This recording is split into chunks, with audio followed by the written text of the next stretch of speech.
Good morning, everybody. It's about 2:35, 2:42 in the morning. This whole quarantine thing has gotten my sleep schedule just completely thrown off. And so I am doing this lesson for you guys. It's been a minute since we had one, and so I do offer my apologies for that. It's been crazy, as I'm sure every one of you knows. Trying to keep things going, keep food in the house, keep from catching some crazy virus or whatever. So I think what I'm going to do tonight is first I'm going to go over a couple things that I've added to the course online, and this way you have an idea of what you're in for, and then I'm going to talk a little bit about the Second World War and the whole relationship between economics and radicalism. And before we get into that, let me just kind of give you guys a heads up as to what has been added to the course online and what I'll be expecting to see from you guys. One, there has been, and this is all in the announcement that I just put on the course shell online. So there are 4 things I need you to do for me by April 6th, which is a week from yesterday. Well, a week from today, really, but it's Tuesday now, so a week from yesterday. Number 1, watch this video, and there's another video that I'm putting up online called "The Nazis: A Warning from History." It's actually really good. It was made in like the late 90s, which is good because there's still enough survivors to make for a good documentary, and it's not all just, I mean, it is some historians yapping on about, their theories about Hitler, but you do have some people who were actually there and witnessed. It's got some subtitles in it, so that's a bit of a heads up, but it's well worth watching. I posted that on the course shell. I would like you to watch that. And I would like you to watch this video that you're watching right now. And so that's number 1. Thing number 1, watch the videos. Thing number 2, I would like you to go into the content portion of the course, and there is a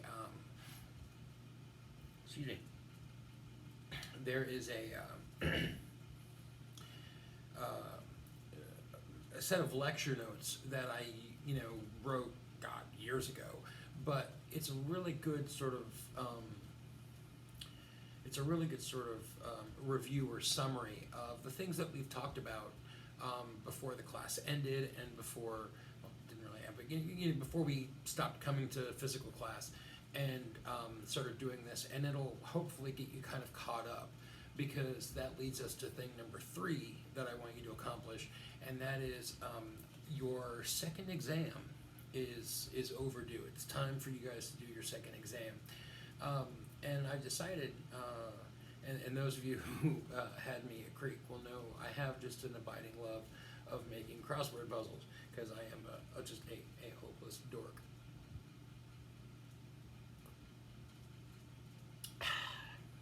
Let that sink in for a second. So I have made you guys a crossword puzzle based on the lecture notes that I sent out, and based on some of the things that we've talked about in the last couple of classes that we had. It's open book, open notes, open Google, or Bing if you're a pervert. And I shouldn't have done this, but I gave you a word bank just because I didn't want to have people freaking out and going, well, my spelling of, anti-disestablishmentarianism isn't the same as his spelling of anti-disestablishmentarianism, and it doesn't fit in the cubes. So in the interest of making a crossword puzzle exam, I put a word bank. So this is basically it's an exam with the answers already on it. You just got to put them in the right place. So hopefully that should be relatively straightforward and not too taxing. No, that's thing number 2. Thing number 3 thing number 3 is take the exam. Finally, thing number 4, I would like you to go online and comment as to what your next paper topic is. What are you going to write your second 750-word Gordon Rule term paper on? That paper is going to be due on the 20... Hold on one moment.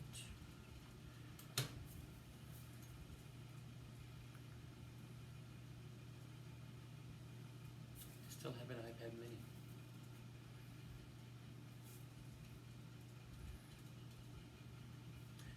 Excuse me 1 second. I apologize for wasting your time. March. Okay. Why? Yes, this is why they don't make iPad minis anymore, because they don't work good. Okay. Okay. So April 20th. April 20th. Hitler's birthday. There you go. April 20th is the date of your second and final 750-word Gordon Rule term paper. So please make sure that you get me the topic of that paper by Monday, by a week from yesterday, right? Also, I am going to post in the discussion board a question that I would like you guys to think about after you watch these videos, and it's something we'll talk about, or I'll talk about here in the video content that we're about to get to in just a moment. And that's just the relationship between sort of crises and radicalism. And by radicalism, I mean like people who have an overwhelming desire to just wreck the system or reinvent the system or revolutionize the system. And I speak of the word revolution in the historical sense of getting rid of the old a-holes who are in power and replacing them with new a-holes. Hopefully, though, those a-holes will be people who agree with you politically, philosophically, and so on and so forth. And there is a direct link between crises. Usually, these crises are economic. Sometimes, though, they can be pandemic. But usually it's an economic thing. There's just not enough money to go around, not enough jobs. And we're going to see that. I mean, we're seeing that happen right now with the pandemic causing people to become unemployed, and the government just passed a $2 trillion stimulus package, which goes, which is I'm gonna get like $3,000 from the government because I'm a teacher, so I'm poor, and I've got a wife. She gets $1,000 or $1,200. I get $1,200. I got 2 kids. That's $500 apiece. That's $3,400 that I'm getting from Uncle Sam for nothing, and that's groovy. I mean, but there's a reason that Uncle Sam is giving that money out, and we'll talk about that here in the next, in the next few minutes here. This is not going to be a long video. I'm not going to do the whole 2-hour lesson. It's nearly 3 o'clock in the morning. My wife is sitting in the next room watching Supernatural. I'm going to try to adjust this light. Is that better? That's a little better. It's a little better. So let's talk about just some basic history before we dive into the heavy stuff. When last we stopped talking, when last we had our last historical conversation, the United States was sitting on a big pile of money that it then invested in the world. It threw that money all over the world. Not the U.S. government. This was more private banks. And this was called the Dawes Plan, and the Dawes Plan invested billions and billions of dollars in the rebuilding of other countries. England got Dawes Plan money. France got Dawes Plan money. But mainly it was a series of loans to Germany. Now we talked about this. We talked about how back in America, the economy was expanding so rapidly and people were jumping in, and you could start off with very, very little and invest in the stock market and just get crazy rich, right? And so people started borrowing money to invest in all these different businesses, and the next thing you know, stock speculation leads to hesitation in the market, and then boom, people start pulling their money out, people start panicking, panic is contagious, and the next thing you know, the economy just poops the bed, and you have the Great Depression. And the Great Depression was, and I don't think we talked about this before, but the Great Depression was combined with a number of other environmental catastrophes. It was sort of like that, God or fate or whoever you believe is in charge of sort of working the universe kind of got together and sort of created the worst case scenario for the United States moving forward at that time during the Great Depression. For example, this was also when some of the worst harvests in the United States began to happen. There were droughts all over the Midwest, droughts all over the western United States. They call this the Dust Bowl because everything just sort of dried up and crops wouldn't grow, and there was starvation, there was famine. If you want to read a really, really depressing book, I recommend The Grapes of Wrath. It's a great book, but man, it's depressing. It is not a book you read to be uplifted. It's a book you read to take your medicine, as it were. The movie too, really hard movie. But again, important. It's an important lesson that it teaches, and that is that bad things can happen, and bad things can happen inside the seemingly exceptional or blessed United States. We're finding that out right now with all of this COVID-19 stuff. So in the 1920s, things were great. When the Great Depression hits, things immediately turn to just one disaster after another. And then in 1932, we have, of course, the beginning of Franklin D. Roosevelt's New Deal. And I wanted to make sure I pointed out that the New Deal is not so much a Keynesian economic policy, right? Keynes was a guy who said, hey, capitalism is great and all that, but this idea that you never have to interact with the market, and that the government should never ever touch the market, which was sort of this argument of pure capitalism. Keynes was like, hey, you can mess around in the market. If the market is dying, throw it a lifeline. If the market's drowning, throw it a life raft, right? You can inject capital into the market to get people back on their feet, to get the market running again, to get the economy running again, right? Remember, this is all based on, do you have faith in the government? Do you have faith in the country you live in? Do you have faith in the dollars in your pocket? And so Keynes, he's the one who thought of the idea that you can add something to the market, kick the market up a notch, inject some stimulus into things, and that's okay, and that's still capitalism. It's just not the Adam Smith version of, hands off, don't touch it. If the market's, crapping the bed, that's because the market, wants to crap the bed, and you got to just let the market do whatever it wants. That's in 1929, 1930, 1931, that is what Hoover does. He just leaves the economy alone and sort of expects it to recover on its own. It ain't gonna. And so you have this British economist named Keynes who says, yes, stimulate the economy, add some stimulus money to the economy, but the New Deal is not Keynes. The New Deal is FDR, right? So Keynes here is a stimulus guy. FDR, I wrote that really horribly.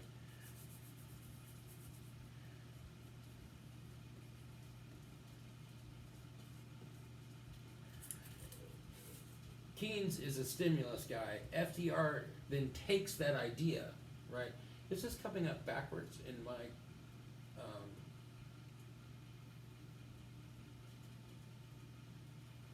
this is coming up backwards on my screen. I really hope you guys can read this. If not, must be something wrong with my thingy, but I don't know. I'm doing this on my iPad.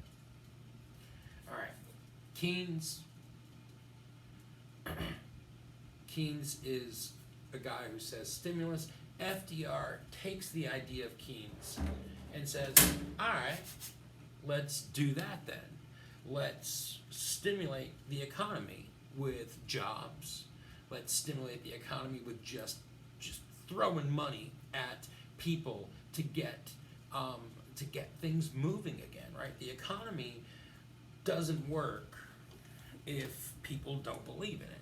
And it's worth pointing out, because again, none of this stuff that we're talking about matters if it doesn't help you understand the world that you're living in right now any better, right? So think about what Keynes would say about the $2 trillion that the government just signed, Donald Trump just signed into law, $2 trillion with a T of stimulus, right? Some of that money is coming to the people, a lot of it's going to business, and some of it's going to, hopefully enough, is going to hospitals and stuff so they can buy supplies, take care of people, and all that good stuff. What would Keynes say about the idea of injecting $2 trillion of just money? Just, here's $2 trillion, America, go nuts. And then think about this, right? I'm going to get, I think, what did I say, like $3,400, right? Well, my wife and myself and my kids will get it. I'm not giving my kids $500 each. Are you kidding me? My daughter she would know what to do with $500. She's at that age. My baby, not yet. He's getting there though. Here's the thing though. Just found out today that we're on lockdown. We're on quarantine until, well, at least as far as, the Volusia County school system goes. I don't go back to work until May now. Like, I'm going to be doing this for, I don't make videos for my other classes, by the way. I'm not making videos for Spruce Creek High School. I'm doing all that stuff online through, Microsoft Teams and stuff like that. I make videos for you guys. But here's the thing, like, I tried to buy something the other day online, and I looked in my account. It was like $15. It wasn't anything, huge. But when I looked in, and did my bank account statement, they hadn't taken the money out. And usually when you buy something, they take the money out, from your bank account like that. And I looked, and the store that I bought it from is in Wisconsin. And the store in Wisconsin is closed. So they never, I bought it online. I went through their whole, online website thing. But they never took the money out because there's no one at the store to actually send me the thing I bought. So this sort of begs another question, which is, all right, we have all this stimulus money coming into, to the economy. What if people don't have any opportunities to spend it? Interesting question that we would talk about in great detail if we were able to meet as a class. Hopefully we will be able to meet as a class before this is all done, although I don't think that's going to even be an option anymore. But something worth thinking about, how worthwhile is a stimulus if people don't actually have anything to spend money on? I'll take the money. Don't get me wrong. I will take the money. But, you know,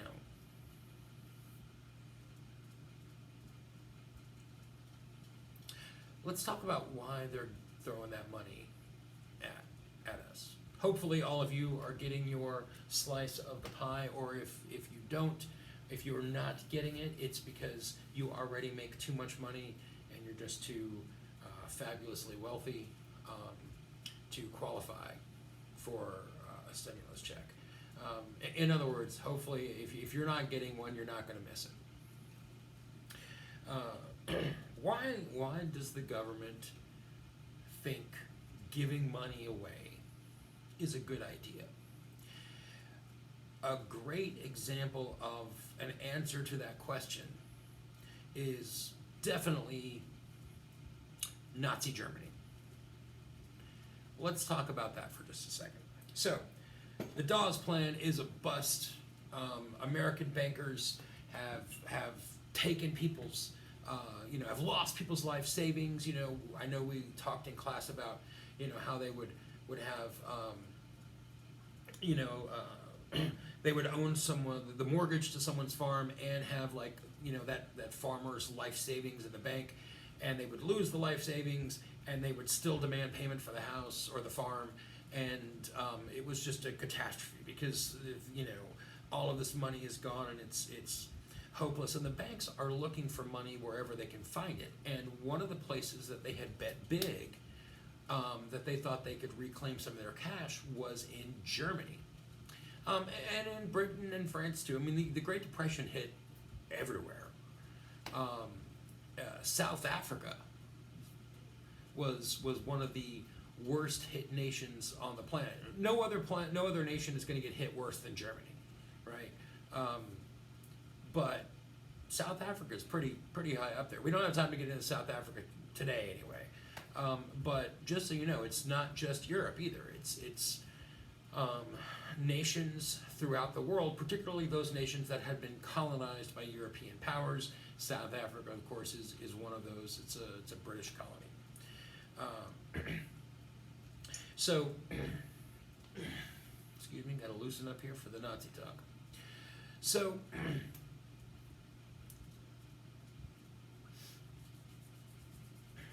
the idea of putting money into a system comes from an old sort of economic rule of thought, or school of thought, I should say.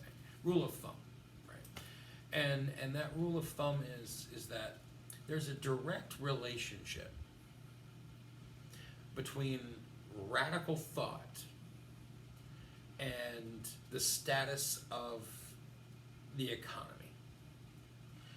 And it works a little something like this.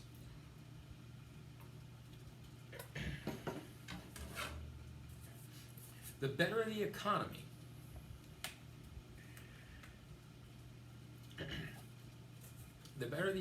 is doing,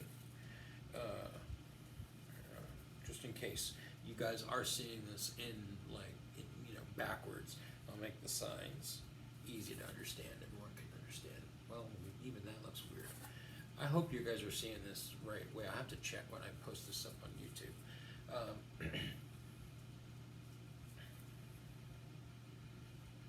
So here we're going to have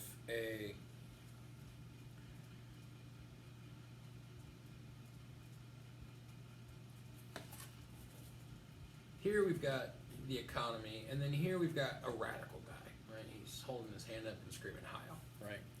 Now, both of these things are always around. You're always going to have an economy. There's always going to be money around. And there's always going to be radicals around, people who scream and shout and yell and are all generally unhappy, and they're going to, and they're willing to hurt people over it, willing to hurt themselves often. They will vote against their own interests. They will support politicians who are kind of openly exploiting them. There's a whole psychology behind it, right? But as long as the economy is stable, right, these people are generally on the fringe. you may hear about them every once in a while in the news, but they're not making a lot of noise, right? They'll have their meetings and stuff like that, and they'll every once in a while they'll have like a parade or something like that, and it'll irritate people, and people will just shake their heads and go on with their lives because, then there's always whack jobs, right? But again, as long as the economy is up here, then these guys down here are screaming Heil or what have you, they can effectively be ignored. However, when the economy starts to go down, the influence of these wackaloons down here tends to go up in a corresponding way, right? So as the economy goes down by, a slight gradation this way, the influence and support that these radical, fringe elements, they're no longer so much on the fringe. When the economy begins to really tank, right?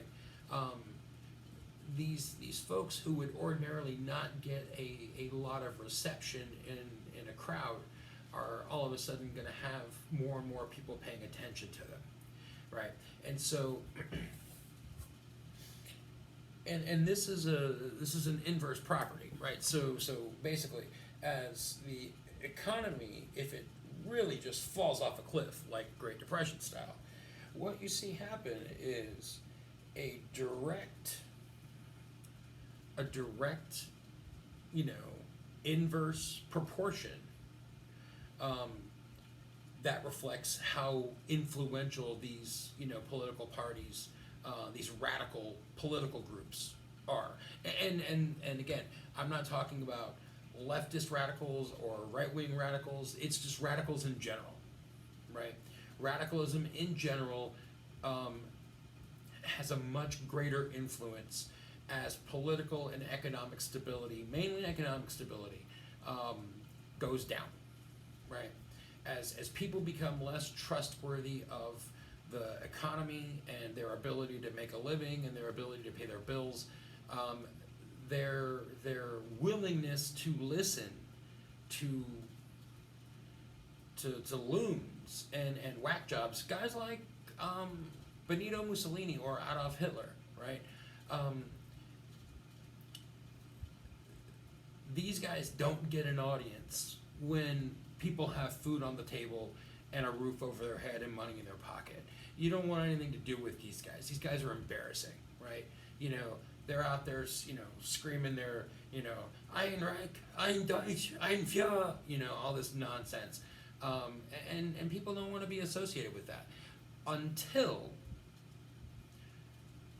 they lose their faith in the system.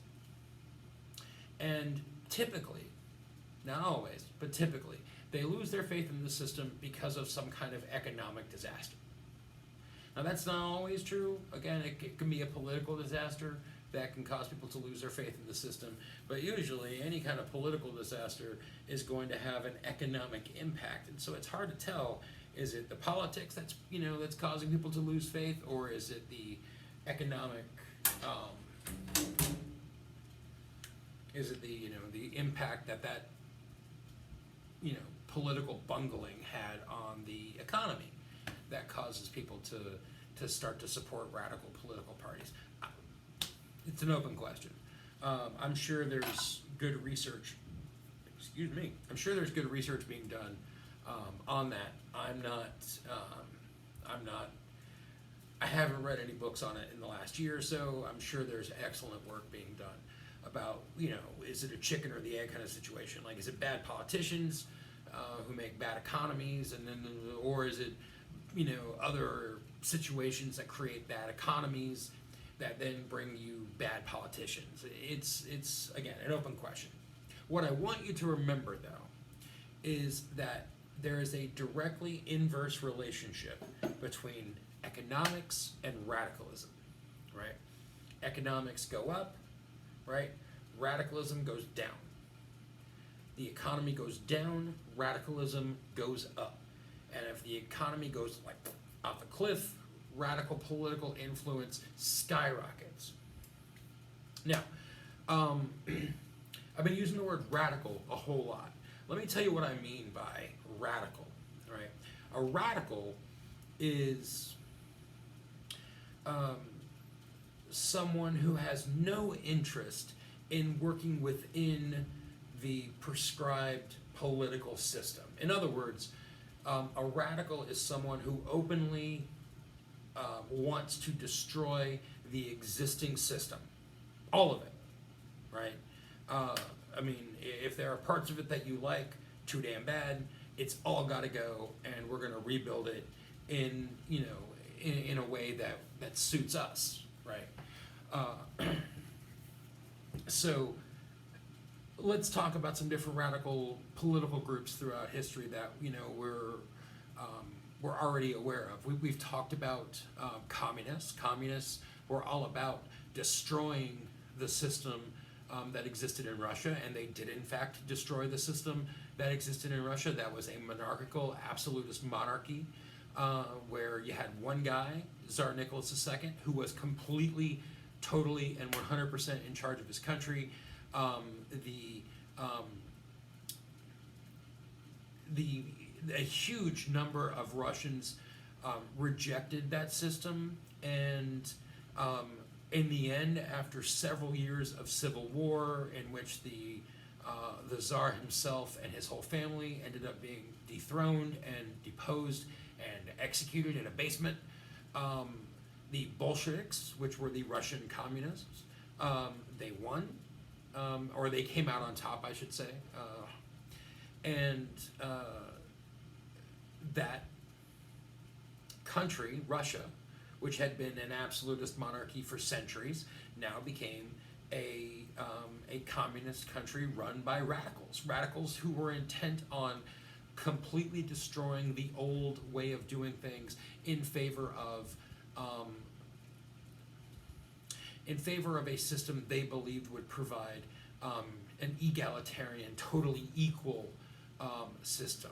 It was not that from the very beginning. It was not equal, and it was a doomed experiment almost from the beginning. We'll come back to the communists because they're not going to go away on their own anyway, and they're going to be a huge part of the post-World War II portion of this course. We're going to talk communists all the time. So if you're not quite clear on the communists just yet, or you're not quite comfortable with the communists just yet, don't sweat it, don't freak out. We will spend plenty of time talking communism. But they were a radical group. They had no interest in working with the Tsar and the Duma, which was the Tsar's parliament, to create some reformed kind of system where the Tsar still held power, but the people had a representative body. That was supposed to be what already existed. The Duma, which was the Russian parliament, it existed, and it was supposed to give the common man a voice, but it was a joke, right? They had no interest in working within that system. The Nazis were a radical political group. The Nazis were the National Socialist German Workers' Party. It's 3 o'clock in the morning, so I will not pronounce it in German, because I don't think I could. But let's just think real quick about the name of that organization. The National, right? Very right-wing. Nationalism is a very right-wing kind of political, point of view. Socialist, National Socialist, socialist left-wing, right? Socialism is, it's not communism. Socialism is where you still have social classes, you still have people who have economic success, and there are still gradations of economic equality, it's shared resources, but you still have different levels of economic success in socialism, but that's still very left-wing because of those shared resources. German, National Socialist German, back to the right? The idea of German identity, the idea of German nationalism, again, right-wing idea, Bismarckian idea. the guy who built Germany out of 39 separate pieces, was you would never call him a liberal, at least in the modern sense of the word liberal. You would never call him a lefty, right? And then the workers, National Socialist German Workers' Party. The workers, that is a totally left-leaning term, or a term that invokes leftist politics. Workers were the backbone of Karl Marx's revolutions that he believed would overtake the world. The communist revolutions would be started by the factory workers.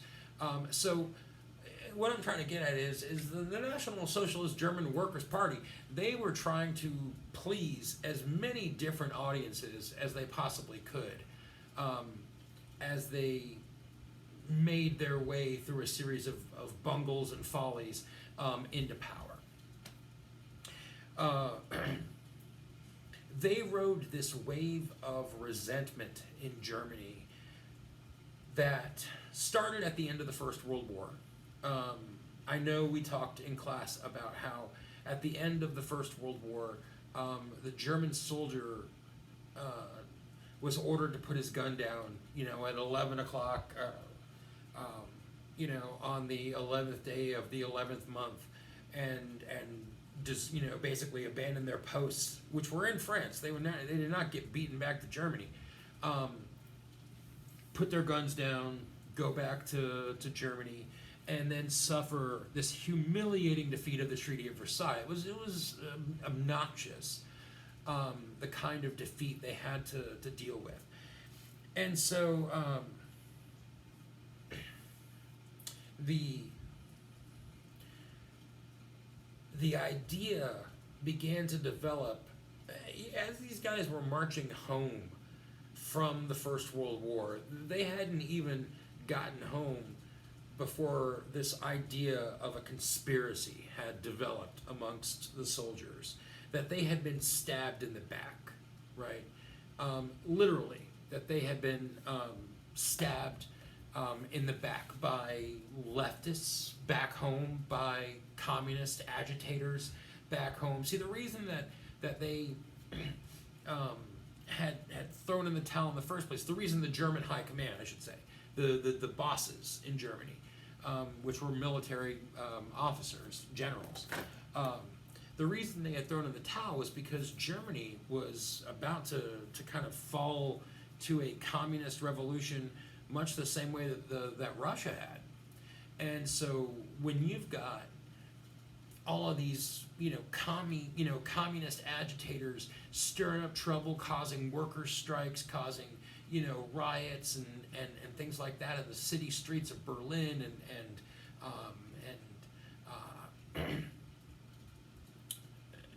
these major, Bavaria, for example, was a huge hotbed of communist activity. Later on, a huge hotbed of Nazi activity as well. Just trying to look up a little visual aid for you here. That one will do just fine. So this idea had begun to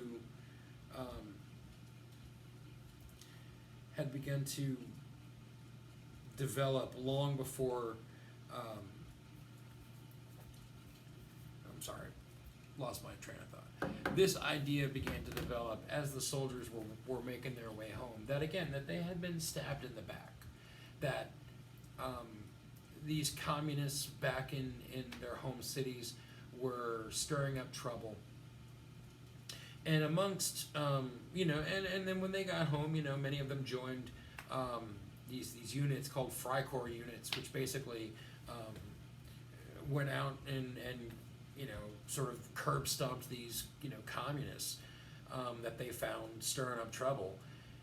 And a lot of these communists, a lot of the communist agitators were arrested, and it was, and most of them were shot, for stirring up trouble.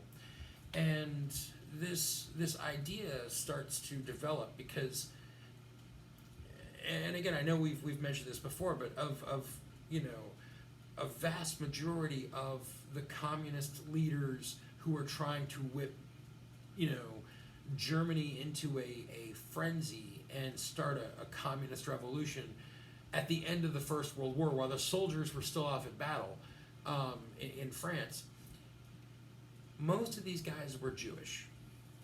It's just a fact. And so before long, it becomes kind of a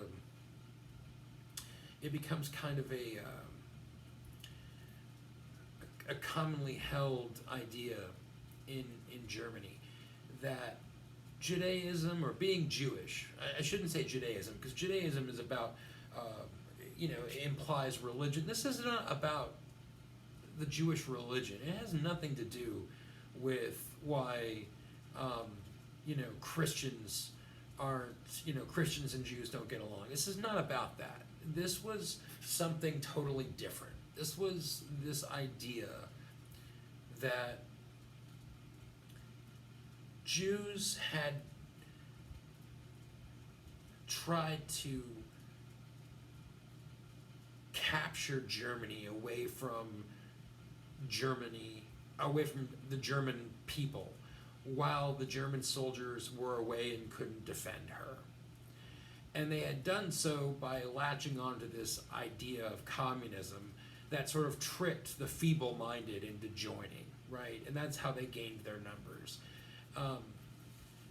But as you see all these political groups start to develop in the aftermath of the First World War and the Treaty of Versailles, I mean, life in Germany turns to crap almost immediately after the end of the First World War. And so you have these political parties start popping up all over the place. Some of them are left-leaning, but a lot of them are hardcore right-wing anti-communist political parties, and the National Socialist German Workers' Party was just one of them. One of dozens of political parties. The National Socialist German Workers' Party, otherwise known as the Nazi Party, was a radical right-wing political apparatus that was not interested in working within the established German order. They wanted to recreate the Germany that they felt had been taken from them by the Treaty of Versailles. And so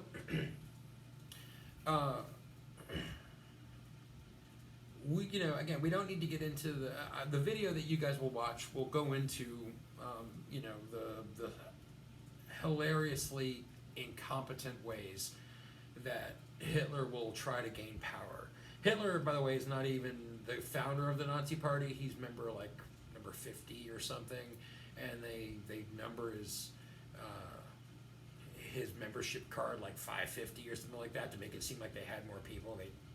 Very small outfit, and sort of a fly-by-night kind of outfit until they started getting some political alliances and started winning some elections. But that won't come until after the Great Depression, right?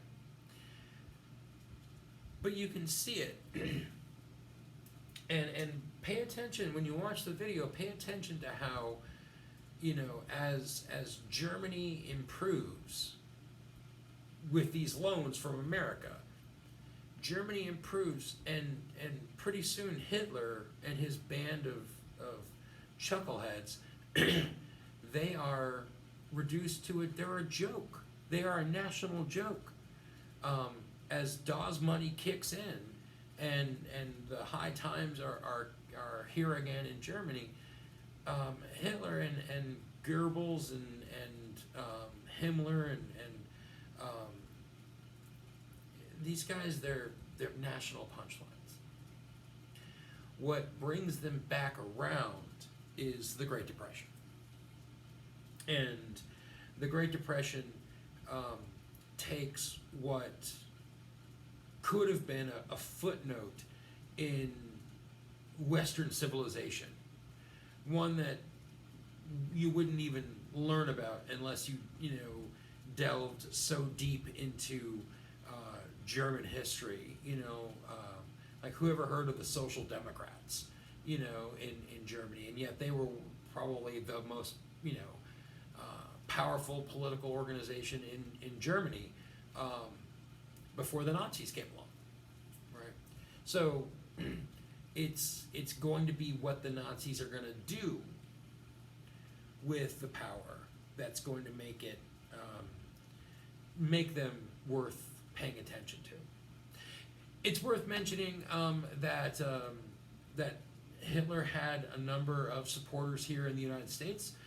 Watching a show right now on HBO called "The Plot Against America" or something like that, and it's a fictional story, but it does talk about Charles Lindbergh, who was the first guy to fly solo across the Atlantic, back when that was a huge deal in the 1920s, I believe it was, and he was a national hero and a big fan of the Nazis. And Charles Lindbergh was very much against joining the Second World War, very much against going and fighting against Germany.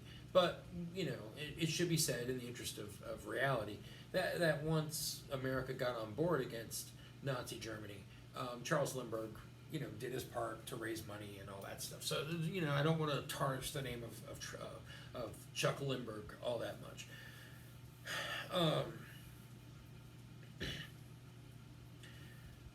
What I do want to, I'm gonna kind of steer this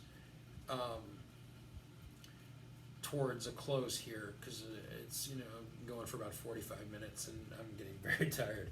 I'll put up another video sooner than I have this one, I promise. It's just been a kind of a nutty couple of weeks. But a couple things to keep in mind. The United States does not defeat the Nazis. The United States defeats Japan. And so next time we talk, we'll talk quite a bit about the Empire of Japan and what exactly they were so mad about that they felt they had to bomb Hawaii. And really the answer, just really simply, really quickly, the answer is oil. They're pissed about oil, to which the United States has a lot and they control a lot, and the Empire of Japan has this fancy new army with jeeps and tanks and planes and all that stuff, and it doesn't move without oil. And so when the United States cuts off their oil supply for reasons that we'll get into,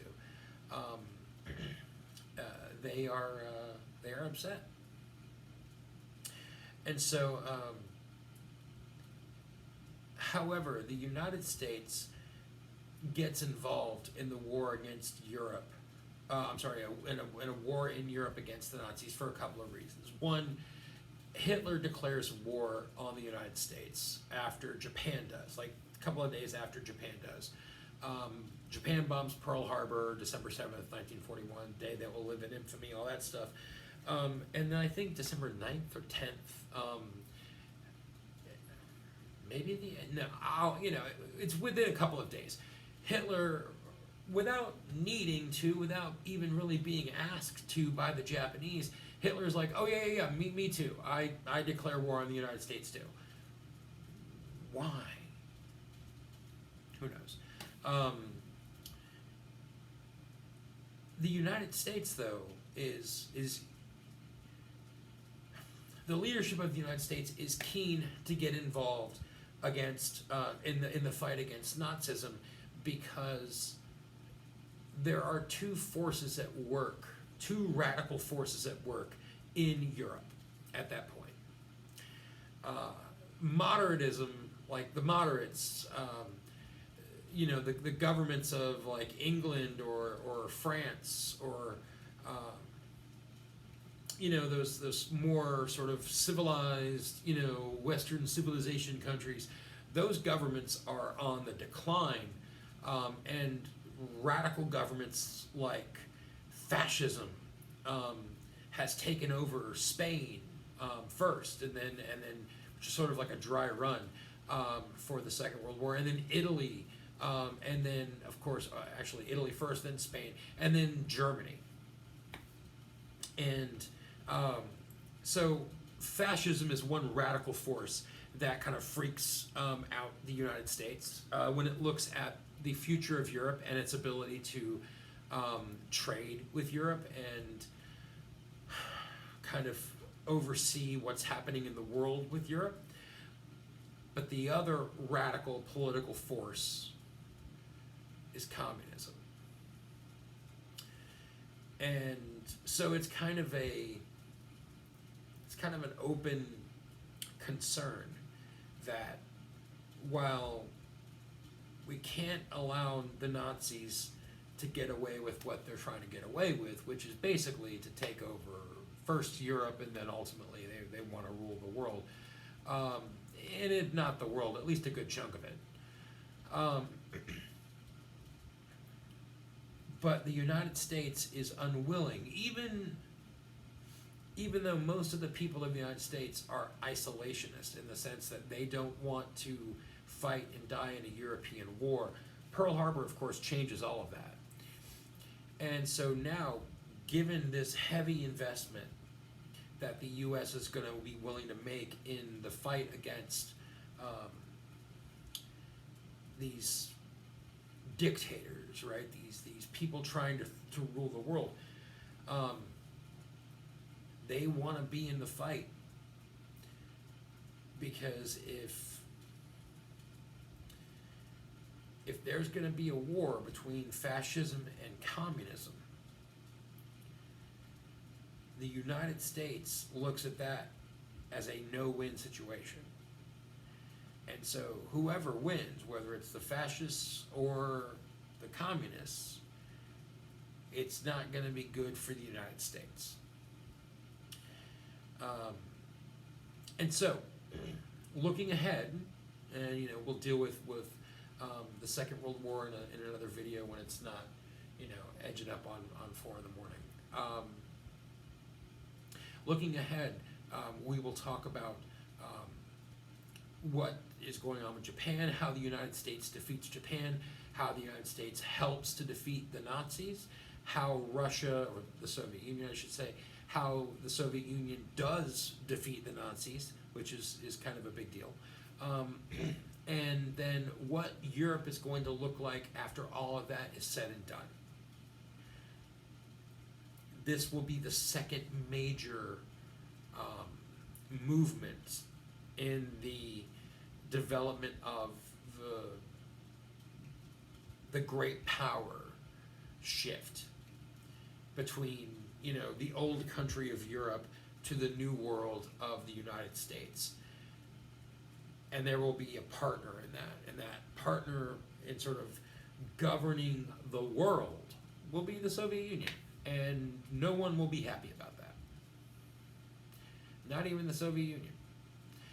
So, until I see you guys again, I'm going to try to drop a video in the next couple of days to kind of get on those topics.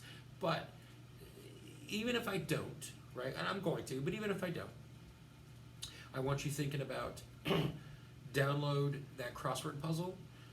You can download it and print it out, fill it out by hand, take a picture of it with your phone, send it to me over email, easy peasy. Or if you want to get fancy with it, download it into a PDF editor because it's in a PDF, and then you can plug in the things into the if you want to. You do not have to do that. That's crazy. I wouldn't even know how to do that. Or you can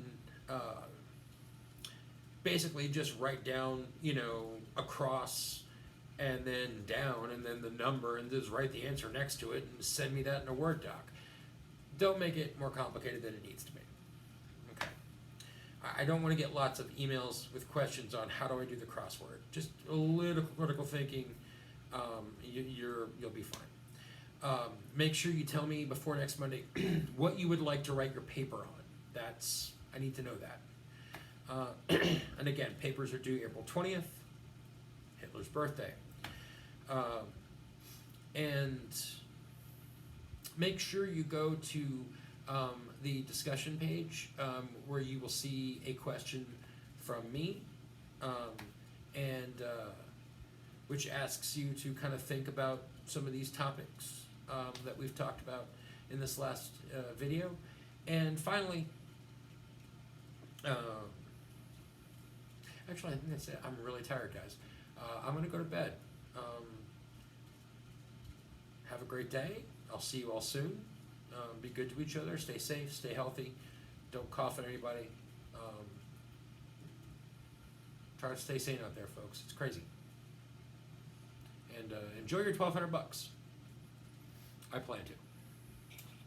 See you guys.